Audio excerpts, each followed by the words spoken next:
You're listening to the Staging Sips podcast with Lori Fisher. This podcast is dedicated to helping real estate staging CEOs build healthy businesses that grow, flow, and thrive. Hello, everybody. Welcome back to the podcast. I am so happy to be with you. And today is an interesting one. Today, I am talking about how to say no, but sound like you're saying yes or somewhat yes. And I wanted to talk about this because this was one of the hardest skills that I think I had to learn in my business. And I still have an inclination to want to say yes to too many things. So, but I assume that I am not alone in wanting to say yes, more often because I just want to avoid the discomfort of saying no.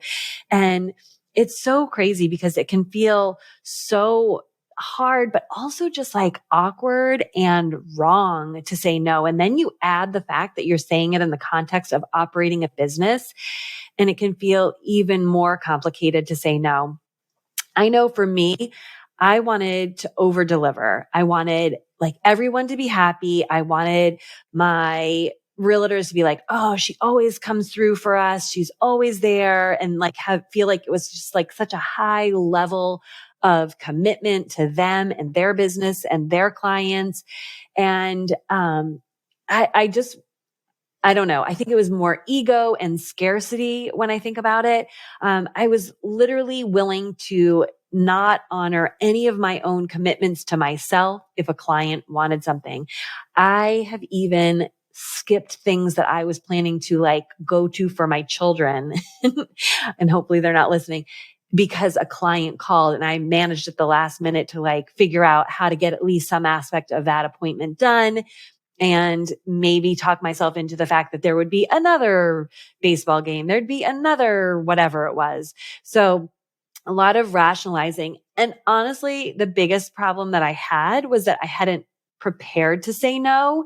And because I hadn't prepared to say no, it was really, really difficult for me. So I thought, what if I shared with you how to prepare to say no so that you can begin to practice it, because it is just a practiced skill. You will get better at it, and you will be able to sit in the face of thinking that you might be disappointing someone and realizing as soon as you have said no in the way I'm about to share with you, that there's no disappointment at all. They were simply asking a question. They received your answer back and they adjusted based on your answer. I hope that all makes sense. And really saying no is such an important part of running your staging business. And you're going to encounter lots and lots of requests. So the one thing is that I had to begin to train myself to say when somebody asked for something I needed to say no to was, there are no emergencies in real estate. Very infrequently is there any kind of SOS situation in dealing with a real estate transaction. So that's the first thing I had to just tell myself to self-soothe. But you're going to get a lot of inquiries like, can you stage tomorrow? Do you stage over the weekend? Can I pick out the furniture? Can I stay while you stage? And all of those things just require you to say no a lot of times. So when I was saying yes, I realized that the clients were running my business versus me running my business. And I had to find a way to say no, but while sounding like I was saying yes, and not for them, but for myself. A lot of self-soothing. So I'm going to give you my 3-part strategy. This is a little baby sip today, but my 3-part strategy for how you can say no while saying yes. So let's dive into the 3 steps. So the first is affirming and aligning or aligning. And we'll get into that. So it's sounding like, I'd love to. Yeah, sure. Oh, that would be amazing. That's the first step. It's just aligning and affirming and sounding super positive. But then what you've got to do next is advise. And this advise step is about educating your prospective client about your business and bridging the gap between their request and the next step that you're going to have, which is the alternative, a different solution for them. So again, those steps are, the first one is really 2 parts, affirming and aligning. And so you're just sounding really positive off the bat, like you want to help them, you want to give them the solution they want. Then the second step is advising, where you're going to educate them about maybe why that request can't happen.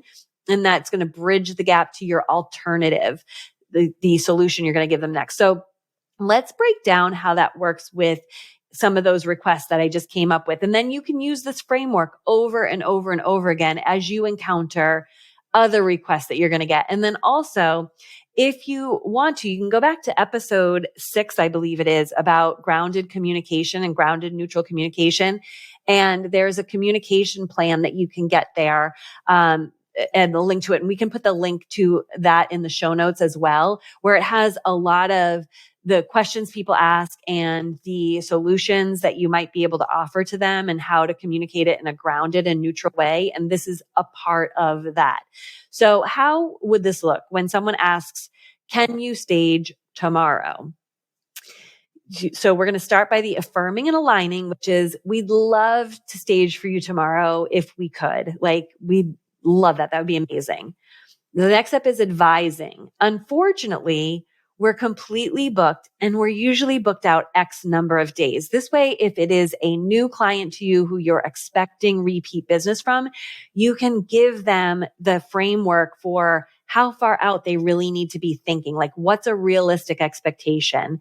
And then it says what you would do next. Your alternative is offer a different solution would be, it looks like our next available dates and times are X, Y, and Z. Would any of those work for you? Okay, so let me go through that one more time. So if someone says, I need a staging tomorrow, the client is super busy and they can only meet tomorrow, and you cannot honor that request for whatever reason. Maybe you already have an appointment on the books, you don't have enough staff, whatever it is. Say, oh my gosh, I'd love to stage for your client tomorrow. Unfortunately, our team is completely booked right now. And we're typically booking out right now at about X number of days, just with the season, that time of year that we're in. It looks like our next available dates and times are blah, blah, blah. Do you think those could work for your client? We'd be happy to get them in at one of those very first available appointments. Typically, what I have experienced happens is one of two things. Either they say, oh, that's great, we'll let them know. And then the next thing we know, we're getting it booked, or that won't work for that client. And then we can offer yet another alternative, because we do e-staging consultations. We can turn it into that for them. And then occasionally we just don't end up working with that particular seller of theirs if it's a real estate client or that client. You have to be willing to not land the work sometimes. If it's a repeat client, they know that in general, if they know they've worked with you many times over, they're going to know that you're doing your best to get their client in as soon as you possibly can, because you've conveyed that to them over and over again, and you do that through this process. But you have to be willing to just let it not work for a particular listing, and that's okay. And what I have found is that our clients are realistic about that. They're not like, that's it, I'll never work with you again, I'm going to find another stager. That's just not what happens. So that's kind of what that looks like. So if we are to use the example, do you stage over the weekend?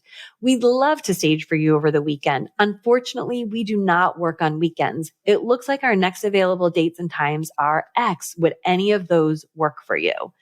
Again, you're educating people that you do not work nights, weekends, whatever. And listen, occasionally, can you slip it in and say, oh my gosh, I'd love to stage for you, over the evening, whatever evening it is. Unfortunately, we typically don't work nights and weekends, but I'm happy to make a one-time exception for this client if that's really all. Like, you can educate them that way too, if you are okay with saying yes. But you got to let them know that what you're doing for them is special and different and unique and not standard for you. Okay. Sorry, just wanted to give that aside. The next one would be, can I pick the furniture? Totally understand why you'd be interested in choosing the furniture. Unfortunately, our inventory availability is always evolving, so that's not possible. I'd be happy to share images of our work so you can get a feel for what our typical look is. Or you could say, is there a particular style that you're looking for? So I can, let our team know that when we're in the selections process, that that's the desired look or aesthetic.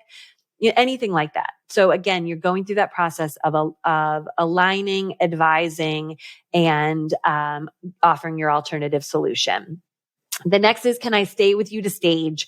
I totally understand why you'd be interested in staying. However, our insurance carrier insists that only our team be on site during the installation to avoid any unforeseen injury to a non-team member as a result of our items being in the way.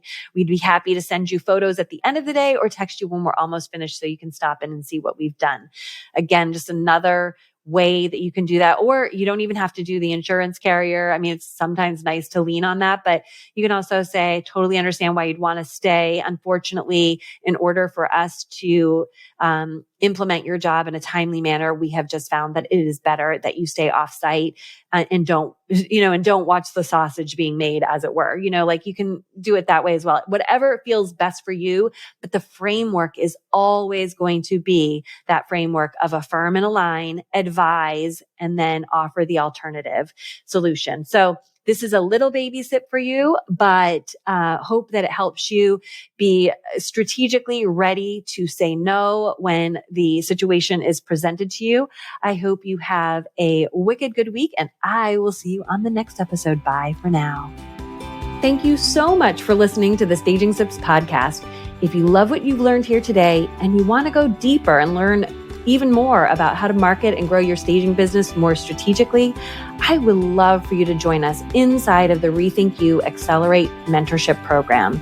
To get more details and get yourself on the wait list, you can go to rethinkhomeinteriors.com/waitlist. Looking forward to seeing you inside.